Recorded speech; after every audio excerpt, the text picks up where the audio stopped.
আওয়ামী লীগের কর্মীদের মেজর সাদিক নামের সেনাবাহিনীর একজন অফিসার প্রশিক্ষণ দিচ্ছে এমন সংবাদ সামাজিক যোগাযোগ মাধ্যমে ও বিভিন্ন গণমাধ্যমে এসেছে। এর পরিপ্রেক্ষিতে মেজর সাদিককে হেফাজতে নিয়েছে সেনাবাহিনী এবং তাকে জিজ্ঞাসাবাদ করা হচ্ছে। বৃহস্পতিবার ৩১ জুলাই বিকেলে ঢাকা সেনানিবাস অফিসার্স মেস তে আয়োজিত এক প্রেস ব্রিফিংয়ে সব তথ্য জানান সেনা সদরের মিলিটারি অপারেশনস পরিদপ্তরের পরিচালক ব্রিগেডিয়ার জেনারেল মোহাম্মদ নাজিমুদ্দৌলা। তিনি বলেন, মেজর সাদিকের বিষয়টি আমাদের নজরে এসেছে, যদিও বিষয়টি তদন্তাধীন রয়েছে। তারপরে আমি বলবো যে এরকম একটি ঘটনার কথা জানার পরে সেনাবাহিনী তাকে হেফাজতে নিয়েছে এবং তদন্ত চলমান আছে। তদন্তে তার দোষ প্রমাণিত হলে নিঃসন্দেহে সেনাবাহিনীর প্রচলিত নিয়মে তার বিরুদ্ধে ব্যবস্থা গ্রহণ করা হবে। যেহেতু বিষয়টি তদন্তাধীন আছে, তাই এর বেশি এই মুহূর্তে বলা আমার মনে হয় সমীচীন হবে না। তিনি পার্বত্য চট্টগ্রামের পরিস্থিতি নিয়ে ব্রিগেডিয়ার জেনারেল মোহাম্মদ নাজিমুদ্দৌলা বলেন, পার্বত্য চট্টগ্রাম ইউপিডিএফ ও জেএসএস এ ধরনের যে দলগুলো আছে, সবসময় আমরা দেখেছি আধিপত্য বিস্তারকে কেন্দ্র করে, চাঁদাবাজিকে কেন্দ্র করে তারা সবসময় ঝামেলা তৈরি করে। এ নতুন কিছু নয়। বিভিন্ন সময় মারামারি হয়, অবশ্য সেনাবাহিনী কাজ করছে এবং সর্বোচ্চটা দিয়ে চেষ্টা করছে যাতে করে এটা নিয়ন্ত্রণের মধ্যে থাকে। সেনাবাহিনী একাই কিন্তু পার্বত্য চট্টগ্রামের স্টেক হোল্ডার নয়। বেসামরিক প্রশাসন, পুলিশ প্রশাসন সবাই কিন্তু এটার অংশ। সবাই যদি সমন্বিতভাবে কাজ করে, আমি নিশ্চিত যে এটাকে আরও নিয়ন্ত্রণের মধ্যে দিয়ে যাওয়া সম্ভব এবং এটা অবশ্যই প্রয়োজন।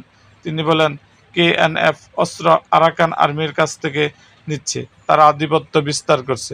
আরাকান আর্মি এখন এমন একটা অবস্থান আছে, তাদের সাথে কেএনএফের যোগসূত্র সৃষ্টি হওয়া অস্বাভাবিক কিছু নয়। তারা এই একই গোত্রীয় মানুষ এবং একই ধরনের মানসিকতা নিয়ে কাজ করছে।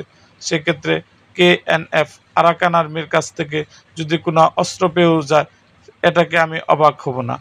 কিন্তু আশার বিষয় এটা যে কেএনএফ কোনো অবস্থাতে আধিপত্য বিস্তার করতে পারছে না, বরং কেএনএফ এখন অন্তত নাজুক অবস্থায় আছে।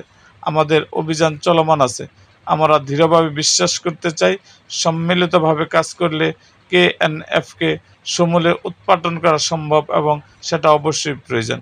এ সময় গোপালগঞ্জের বিষয়ে ব্রিগেডিয়ার জেনারেল মোহাম্মদ নাজিমুদ্দৌলা বলেন, গোপালগঞ্জে যে ঘটনা হয়েছে সেটা দুঃখজনক, কিন্তু কোন প্রেক্ষাপটে ঘটেছে, কেন সেখানে আইন শৃঙ্খলা বাহিনীকে বল প্রয়োগ করতে হয়েছিল, সে ব্যাপারে সরকারি পর্যায়ে একটি উচ্চ পর্যায়ে তদন্ত কমিটি গঠন করা হয়েছে।